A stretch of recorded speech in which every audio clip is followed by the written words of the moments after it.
Okay, here we go. Parts for my Triumph Bonneville from K.M. Jones. Good guy. You should try him if you need ever Triumph Bonneville parts. Let's have a look. So they don't normally allow me to hold sharp objects. Oh, that was bad. I'm going to resharpen that. Oh gosh, he loves his peanuts, huh? That wasn't clever. That's clever. Okay, there's my list of parts.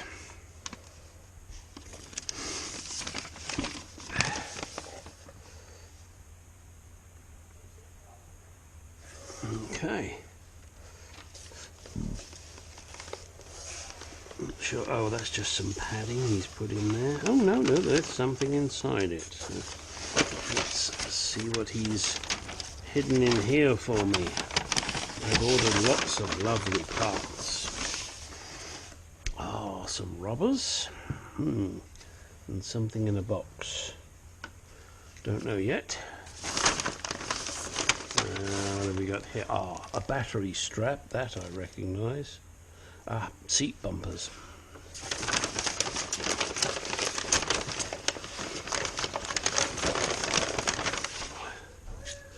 Those things are essential. Gear lever rubber. Kickstand, not kickstand, stand rubber. And the others are for the seat. Damn, I told him to leave me $1 million in here and he hasn't done it. So if you order from this guy, he won't give you the $1 million. Bit of a bugger that, but there you go. Alright, let's get rid of some of these chips. Alright. There is my master cylinder rebuild kit for the rear of the bike. Let's see what's here. Aha! Okay, and here we have the foot rubbers. They feel nice and sturdy. And two essential parts. These are the ignition coils. There is no faults with the ones I have, but it's a 1979 bike. Okay, this is the rear brake flexible hose, and these are more chips. Oh, hang on, there is a part in here. Well, maybe there isn't. Doesn't appear to be anything in there. Maybe it's for oh, there it is. Oh, easy peasy. Okay, these are carburetor gaskets. Those are important. Carl, you didn't quite get them held in. So let's make sure there's nothing else in here, because I cannot remember what the hell I ordered.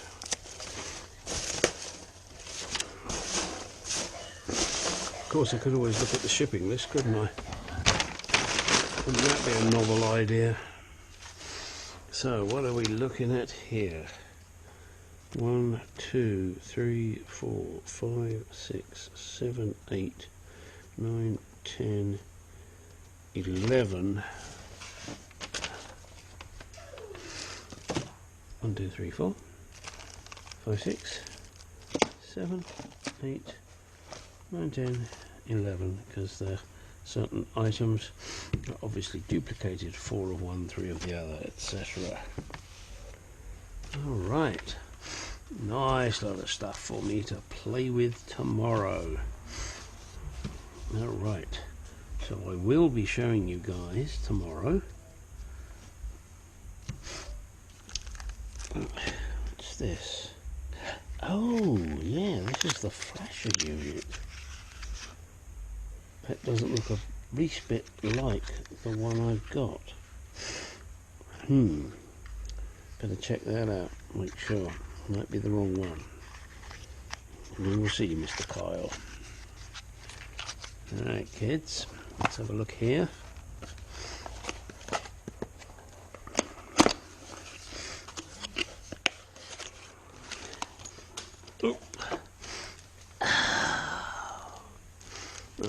at that. That's good. Comes with all new terminals.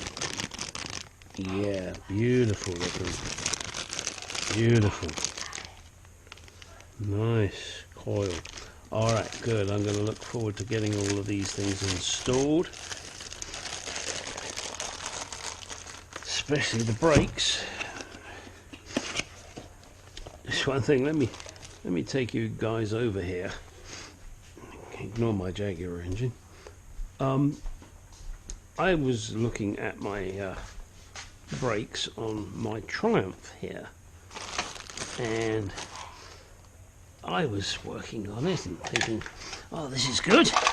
Let me get my brakes done. Let me just check the fluid level here.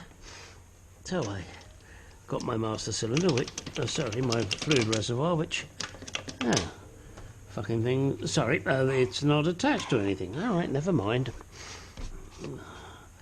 Open it up, there's no fluid inside. Absolutely nothing. Zero. Zilch. So, whilst I have the bike here and I have it apart, I'm replacing master cylinder seals, flush the system, and put in .5, which is what I'm going to be putting in the front. But my God, I didn't realise I had no rear brakes when I was braking in this baby. I was purely using the front brakes. So, be warned, kids. As you can see, rotors are rusty. This baby has been off the road for a couple of years now. Time to get it back on. Get it running. Okay, more to follow. Alright, next task is to replace the flasher unit which resides here. So let's get that out. Okay, noting that the two white wires go on the one that is parallel to the main body.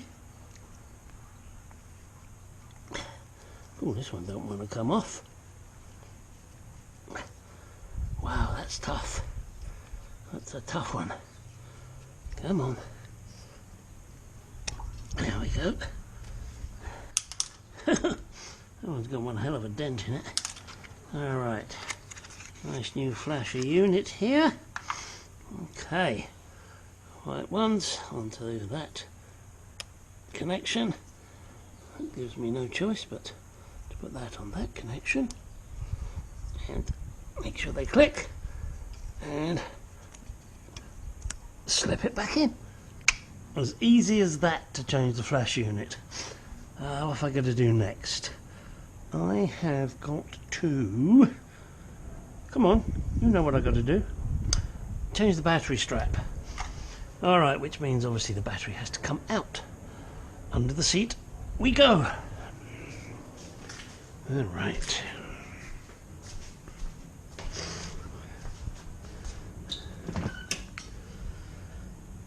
Alright. There's the battery strap with zero elasticity in it. Oh, it's a piece of crap. Alright, so I got to get the battery out to get to that. Let me get some tools. Oops, sorry, you guys probably weren't seeing that. This battery strap is just totally cattle trucked. Look at it, it's rotten as hell. Okay, I got to get the battery out, so as I said, I've got to get some tools. Alright, Triumph battery strap time. This is the old one. It's kind of lapped back on itself, so I guess that's what you have to do. This is in a pretty rough state. I'm not even sure if that's the same length, but we'll find out. And this strap piece on the end is really in bad shape. So I'm just going to clean that up and either paint it or powder coat it, not sure which yet. So let's see first of all if this is the same length. I know you girls like them all to be the same length. Okay, I know that's not true, fortunately. Aha! It would appear there is way more on this nice new strap. Now, do I cut it off, or do I try and fit it all in? Well, this strap was kind of long anyway, so I think I'll probably cut it off, but first and foremost this needs to be cleaned and painted, so we'll get that done before we actually attempt anything else. Gonna have to stop here unfortunately, guys, because that is not painted, but you won't notice because in the next clip it will be. Alright, time to put the new rubbers on. Easiest way I find to remove them, get yourself a knife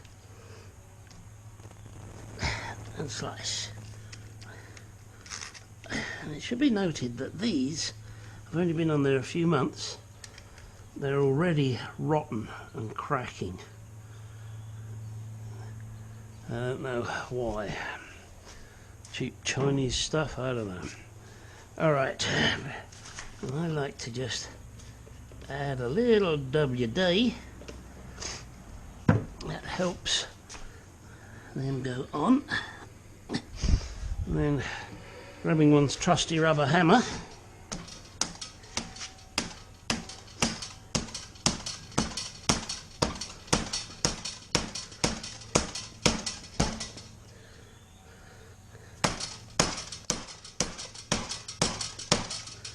Well, there we are. That's that one done. Next, this one here. Again, same method. Keep fingers out the way.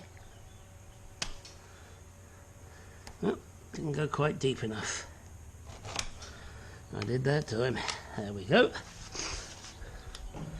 And same method. A little bit of loopy juice. Grab your rubber. Oops. Squeeze it on.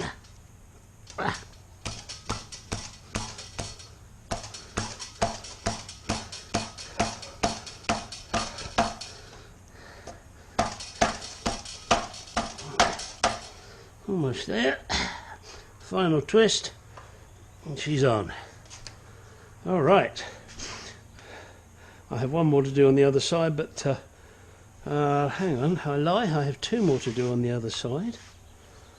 One of them is the gear lever, and as you can see, that's already split. Oh God, oh crap.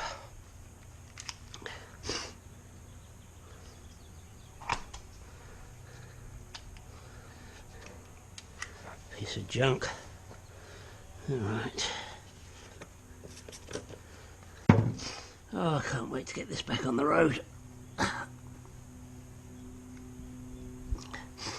we go. And a little bit of persuading.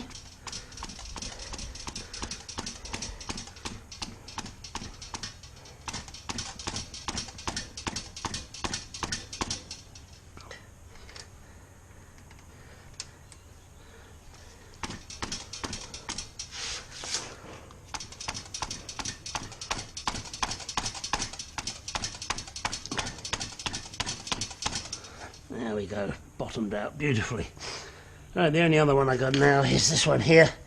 Can't really do that with the bike on this stand, and I'm not going to do that until I've finished putting the bike back together and giving it a damn good clean. She's been sitting here way too long, she's way too dirty. Oh dear, look at that, my pipe is blistering. Cheap ass chrome. Alright, that's enough on this particular section. Next I'll be putting the carburetors back together, so I'll be showing you that. Okay, so obviously the battery is out. I made note that these connections are the negative side. This one here and this red wire here are on the positive side. I've taken a little rubber mat out of the bottom of the battery tray and just given it a clean because that's what I like to do. make note of where the wires go on the coils. That is what we are about to swap. Now, the main HT leads, not a problem. They just pull out. One each side, not rocket science. I will be putting dielectric grease on those when I put them back in. It's just a good help. So, on this side here, and that came off remarkably easy. That was not good. Okay, a black and white wire on the negative terminal, and on the positive terminal we have the let's see what it looks like. It is a God, I guess that's meant to be pink. A pink and white wire. And these coils should just push out. There they go. Alright. So that's the old one out. Out with the old and in with the new. Well, the new ones are here. And I have yet to attach the terminals to them. So let me put that down there. Got this beautiful baby.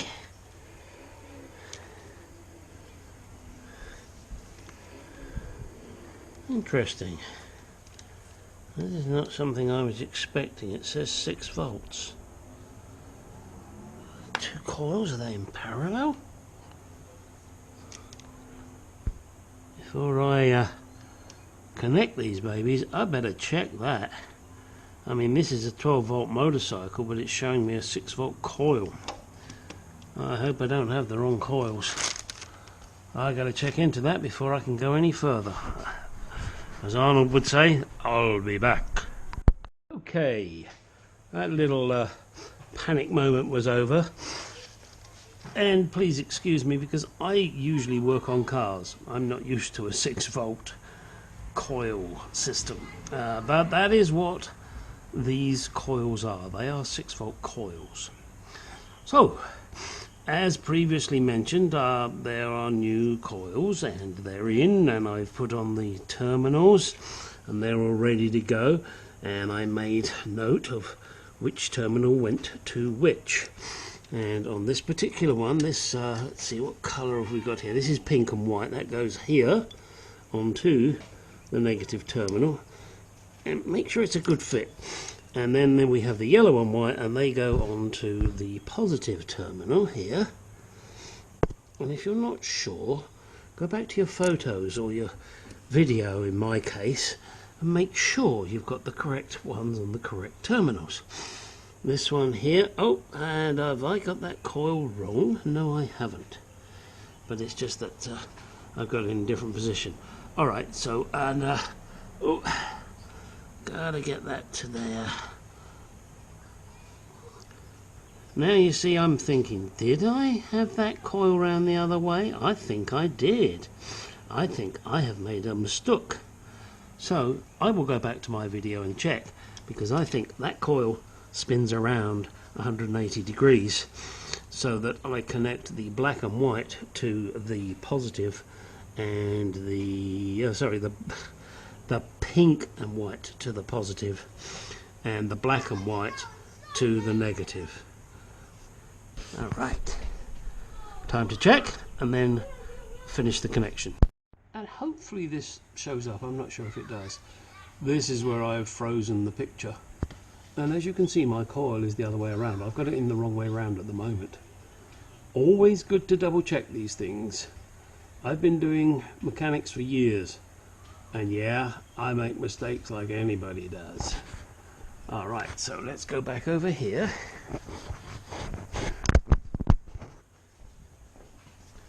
And twist this coil around the other way. The way that it should be. Okay, here she goes. Oh, doesn't want to come out. Of course it doesn't want to come out. I'm filming it. There we go. Alright, and now get that and push it in. And just an FYI again, I've already put dielectric grease on the rubber grommets that hold these coils. One, it preserves the rubber bush. Two, it makes it easier to push in.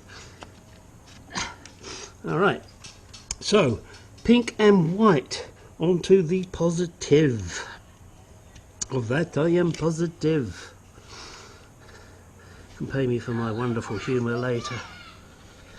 And the black and white onto the negative. There we go. Please excuse those horrible children outside making a noise. They're not mine. I don't do children. I prefer dogs. They're much nicer and less expensive. Alright, here we go again. A little further now with the Triumph. The carburetors are back together pretty much. I found screw. Damn it, I should have videoed this before. It's right at the end here, inside the float chamber. It was block solid in both carburetors, so I got a feeling that probably wasn't helping the running. And I have to put my hands in the air and say, I do not know what it did, but I can tell you it needed gas to flow from the chamber into the carburetor. Not sure what it did. I'm not an expert on these carburetors. However, as you can see, they are back together. I've added these filters, and already you can see it's beginning to trap crap. Trap crap. Yes, it's trap crapper. So these are now ready to go back on. I do have to polish the needles, which I will do.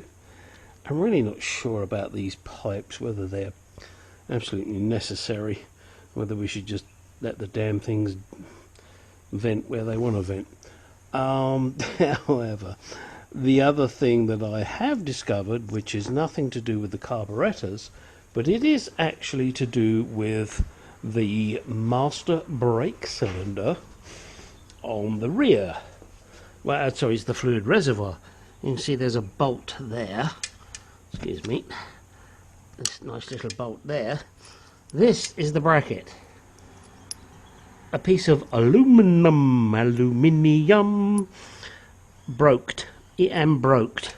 So of course this thing, and although on a motorcycle you wouldn't hear that, it's not right. So I'm going to go down to my local Ace hardware store, see if I can pick me up a little piece of aluminum and make a new one. I tried to do it with steel, but the steel I picked up was so thick I could hardly bend the damn stuff. So I'm going to see if I can grab me a piece of aluminum and take it from there. These are the slides, and I'm going to polish those, and look at that state of that. These are new needles, I can tell you that. But look at them. Okay, so they're going to be polished up. Then I can put those back on. And then we can start to get this thing ready to run again. As you see at the moment, I have the battery on charge. I really do want to get out on the road with this. Oh, it's frustrating, very frustrating. Especially as I put new handlebars on, but I've got to get the brakes working first because it's kind of important to be able to stop. Putting my heels down on the road is not really an option. Alright, more to come. Alright, this is the bracket from my rear master reservoir on the brakes. This here is the broken one. This is the new one that I'm making. I needed, what, 4 inches maybe? My wife would like more.